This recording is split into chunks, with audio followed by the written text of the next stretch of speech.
This is a special report from Fox 35 News, tracking the tropics. Hey there everyone, Fox 35 Storm Team Meteorologist Noah Bergen here. Thanks for checking out our tropical video update tonight on our website, fox35orlando.com, through our apps, Fox Local, that's the app to put on your smart TV, and on our YouTube channel. Thank you to our YouTube audience for checking us out here.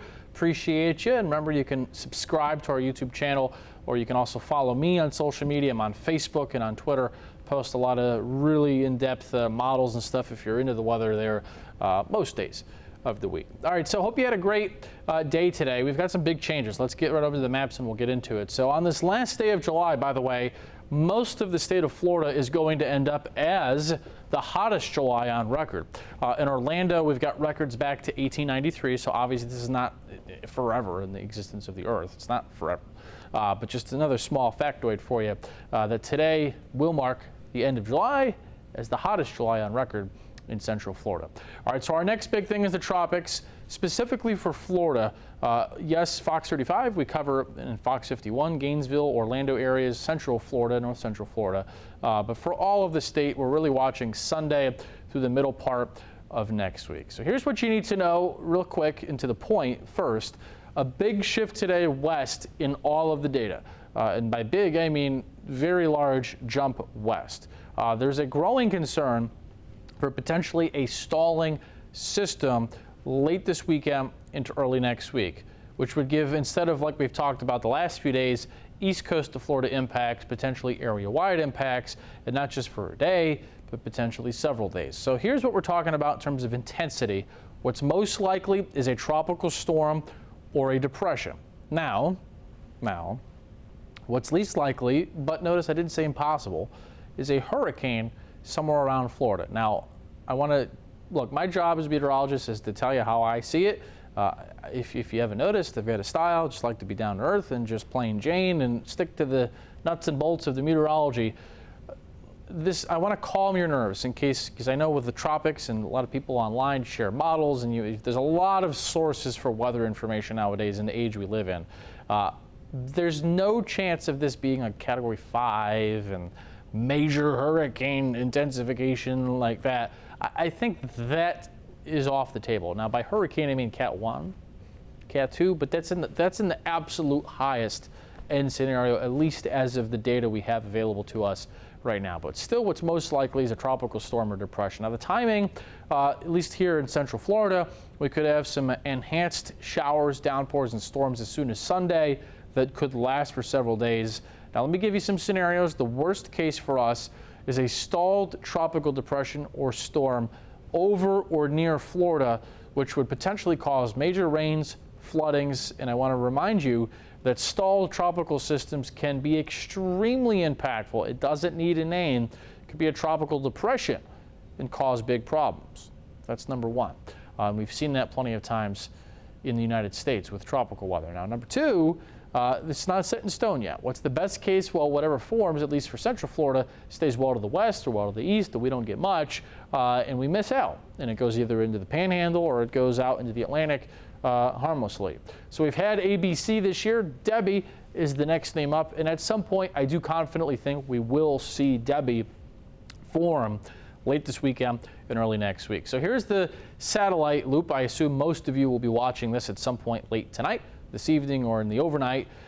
This is the satellite loop from today, and notice there's Florida. We're about 1,400 miles, the center of this tropical wave. You see a lot of thunderstorms today. Now, I will admit, the thunderstorms in the convection were really not supposed to get going until probably like late Thursday or Friday. At least the last few days, that's what it looked like, because there's too much dust and dry air out there. At least that's what we thought. But out there tonight, look at the infrared satellite. Remember, the infrared satellite tells you the temperature of the cloud tops.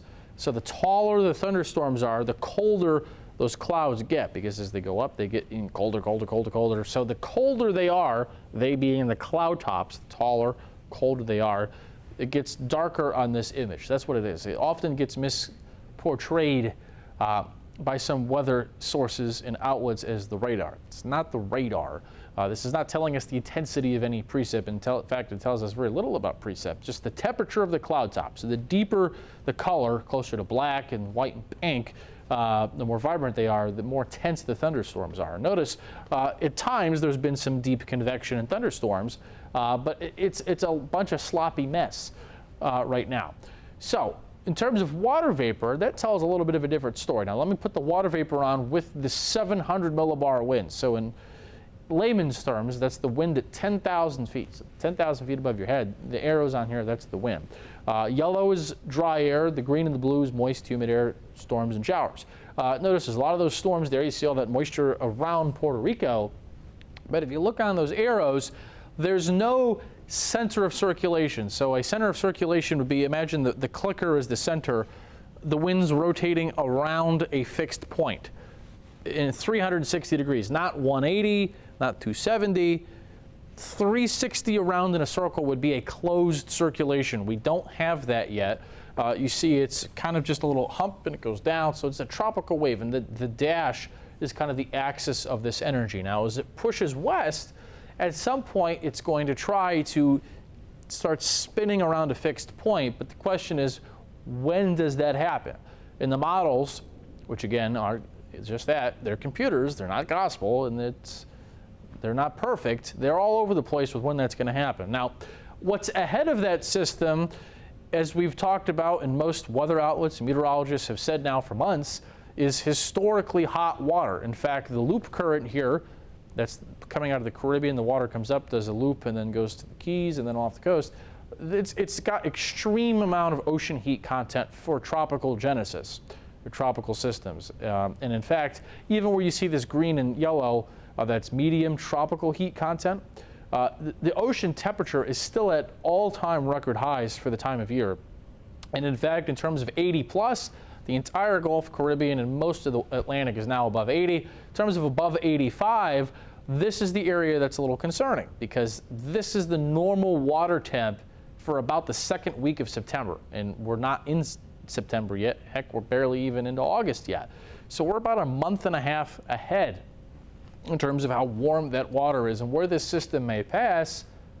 Once the wind shear goes away, the dust goes away, and it gets whatever sloppy mess it is by the time it gets to here, look out. That's why there's a little bit of concern. So let me show you what we call the vorticity. So this is the GFS model, and vorticity is spin. So the colors on here is the spin. The arrows is the wind, and then the isobars, you see those isobars, remember, are lines of equal barometric pressure. Notice as we go forward, as this interacts with Hispaniola and Cuba, the wind at the low levels runs into the mountains, and it may help to spin and tighten up a circulation. So contrary to what you've been told for many years by some, mountains can actually help tighten tropical systems in their early phases. Yes, in the broad sense, mountains in these islands are hostile for hurricanes and tropical systems, but in the embryonic stage that this is, of just a bunch of thunderstorms firing in random places, when the wind runs into these mountains in this manner, it could help, bounce off the mountain, help deflect it, and then it helps tighten up the winds in a certain point. And that's what the GFS model is hinting at. As you can see, this little lobe of energy that spins south of Cuba over the next few days, and then it emerges into the Gulf, and then we'll see what happens. It develops. Now, the other reason why I'm showing you this plot is, let me zoom this out. Look at the colors. This is the 500 millibar height. So in English, the blocking, the high pressure is up aloft. Notice all of the red across the central U.S., huge, strong area of high pressure rotating like this, and that's pushing, you can see the arrows down on this system. There's another huge area of high pressure out across the Atlantic, and there's really nowhere for this to go. There's a little bit of a trough over New England, but notice all the arrows coming down like this. This is over Arkansas, this arrow coming down. It just gets stuck here, and you see, watch, it just spins, and it spins, and it spins, and there's really nowhere for it to go for several days because of all that blocking high pressure across the Atlantic, the Ohio Valley, in the Midwest. Now here's the models as of tonight. A couple of things to point out. You see they've trended a lot further west. The GFS even does a couple of loops the last few runs. There's the AI version of the Euro in red, the German model in pink, and the Canadian model in blue. pretty clear. Things have trended west. Now let me show you verbatim the models. Here's the European model. Again, we're talking about Sunday into next week. Now the Euro has kind of caved to the GFS in the sense that the GFS has been showing this for days. Sunday, Monday, we get a tropical depression or a storm that forms coming up the west side of the state, and then this moves south, then east, and then north, and then strengthens as it goes up the coast of the Carolinas by next Thursday or Friday. So we're talking about several days of a tropical storm or depression just sitting over the state. Here's the GFS model. Notice comes up eastern Gulf, the Panhandle, strengthens, just sits and meanders. It moves south, moves back north, moves back northwest, and then finally by the end of next week goes into the deep south. So the point is, I've showed you all the models, and I want to be a meteorologist, not a modelologist, and tell you my opinion. I've showed you all the data. I think this loop-de-doop-de stally scenario is probably correct. It probably will happen, regardless of this strength of this system. So whether it ends up being just a tropical depression, becomes a Cat 1 hurricane or a tropical storm, regardless of what strength it becomes, this idea of coming towards the peninsula and either stopping, doing a loop or an erratic loop or multiple loops or just stop entirely, probably is pretty realistic. Now, could this still trend back to the east and this loop-de-doop-de thing happen, or just this brief stall over the east coast of Florida? Yeah, because yesterday all the data was over here, now today it's over here. That's possible. We will see what happens over the next few days. Now, in terms of rain, listen, this is a model. I want you to take it with a huge grain of salt. This is not an actual forecast. I'm not saying there's going to be 25 inches of rain in North Florida yet. This is just the raw computer model output. Take it for what it is. It's a grain of salt. It's a scenario. It's going to change multiple times daily. But notice, in this stalled scenario of a system just sitting here spinning, you get copious amounts of rain. Here's the European model. Now, remember what the Euro did is it kind of came up and then not as far north into the Panhandle, cut across the state and spun, and then you see this pink blob that goes out into the Atlantic and then pulls up off the coast of the Carolinas. So a couple of takeaways here.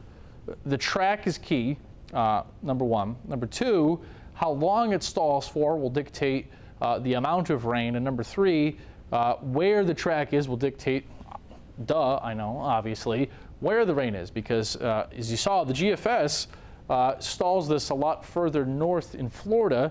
I'll go back and show you again, a lot further north, and then tracks it that way.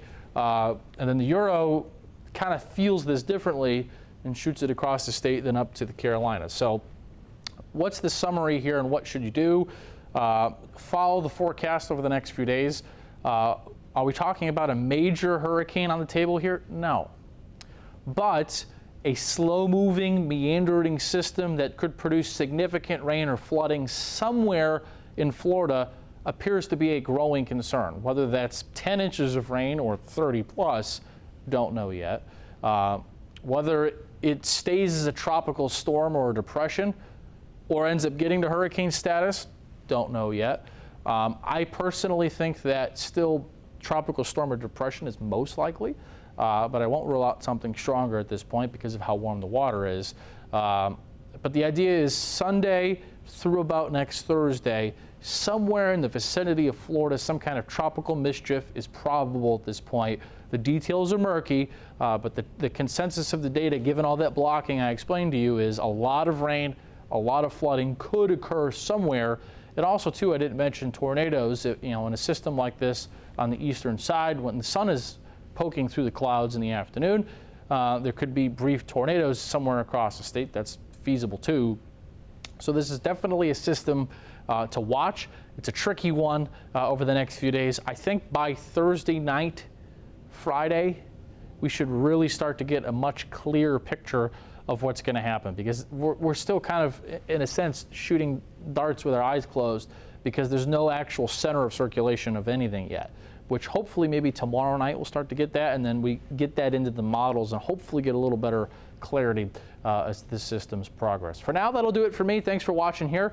I'm Storm Team Meteorologist Noah Bergen, and stick with us here at Fox 35. We'll get you through whatever this system does in the rest of the season, on air and online.